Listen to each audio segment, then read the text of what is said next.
Kun sagantaa jarma ijoollee biyyaa.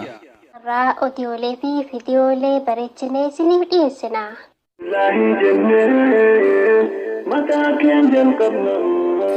بسم الله الرحمن الرحيم السلام عليكم ورحمة الله وبركاته خبجمتوتا في جلتم تترقيفتو تكينيا أكم نقا جرتو نقيني ربي بكم جرتن التيسن ولين هجراتو كن أرقا رقيتي كري جرما جولي بياتي سقنتا والتقن ديسين كنسين ديسو سيدا بدو أحمد سقن خينيا خان قجاه الرا أكلا كوف سحجراتي باراكما توقف دبافوري فيه فرتمي توقو باتي شعبانا راكو داتور بقويا جماتاتي إتيوبيان باراكما لماف كود اللام باتي كان بيا على جراتن أبليوان إساني بيا كيساتيف كان qaama hir'uu yatiimtotaa fi hiyyeessota haadholee umriin isaanii dadhaboo ta'aniif waan qaban irraa kan gumaachan. Kutaa sadaffaa isinii qabadhee dhufeen jiraan waliin tura.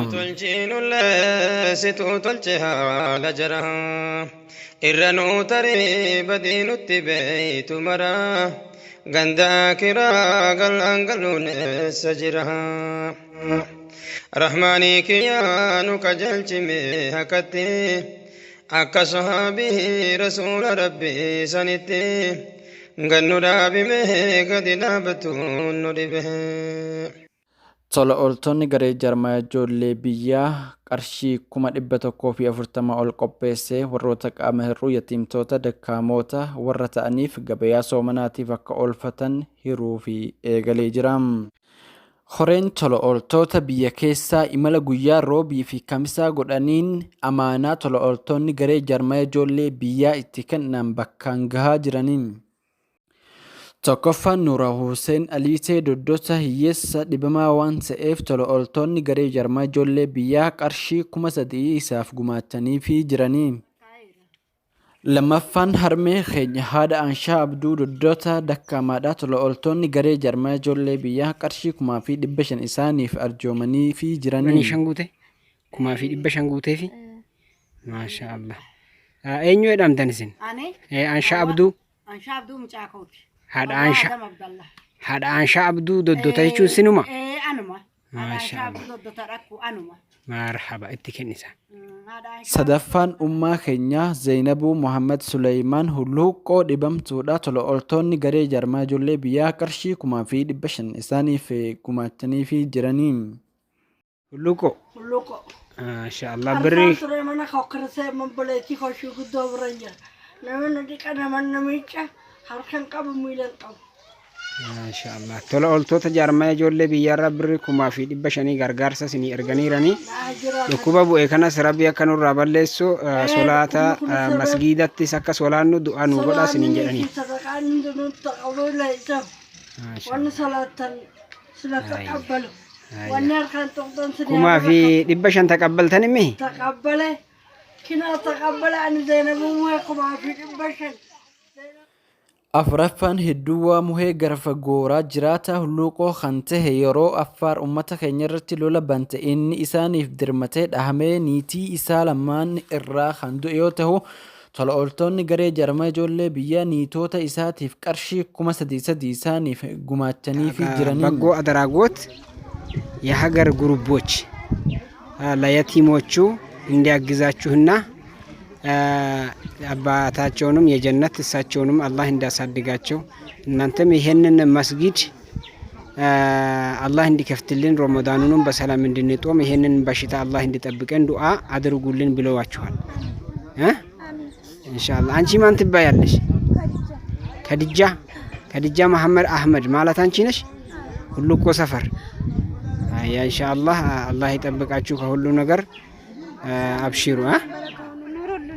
Niitoota isaa keessaa Faaxumaan ilmaan afurii fi abbaa isaa walitti qabdee wajjin kan jiraattu ta'uu nu himanii Khadijaan immoo ilmaan 3 guddisaa jirti jedhaniin. Shanaffaan Hawwaa Muhee Hiddii miila ishii lamaaniin deemuu hin dandeessu qaama hir'uudhaa tola ooltonni garee jarmaa ijoollee biyyaa qarshii 500 ishiif arjoomanii fi jiraniin. Tola ooltota jarmaa ijoollee biyyaarraa si ergame. Dhukkuba amma bu'e kanas akka rabbiin ajaa nu baasu masgiida cufame kanas banee rabbiin masgiida keessatti akka soomnu du'aa nu godhaa isiniin jedhaniira. hojii ilma namaa keessatti dogongorri muudachuu waanuma jiru dogongorri uumamee ture obboleessi ishii bakka ishii bu'ee salawa dhufee maallaqa ishiif fuudhee fi akka galu waamamee ture. Innis salawa dhufee isaan dhabee deebi'ee qullaa galee.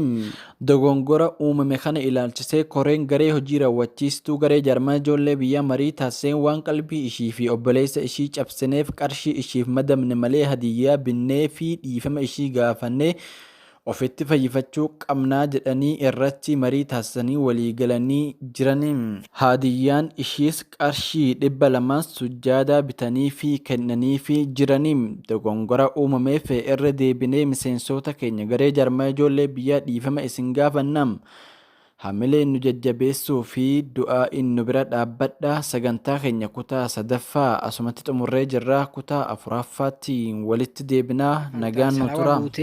Salawaa obboleessi ishii bu'ee nu dhabee deebi'ee fantan dhama'eef qalbii isaatis waan daagneerruuf kana kaasaa qalbii ishiitii jenneeti. Akka nu qaqqabne qalbiin ishii. Waan qalbiin ishii dhaabbatee nu eegee obboleessa ishii argitee obboleessi ishii nu dhabee deebi'ee lakkii isaa waan agarree jedhee qalbiin ishii sibbirnu jedheef san akka qalbiin ishii sun sirraa'u qalbiin ishii akka nurraa buqqa'u. Suggadaa finnee fi solaata rabbitti halaafisu. Osoo garaan addaan bahin karaan addaan nama baata. Obboleessaan addaan bahu yaabu garaa nama raata. Carraan jireenya addunyaa obboleeyyan addaan baasa. Guyyaa addaan ba'an namuu imimmaanii wal geggeessa. Obbolummaan himaa rabbii faaya jireenya ilma namaa.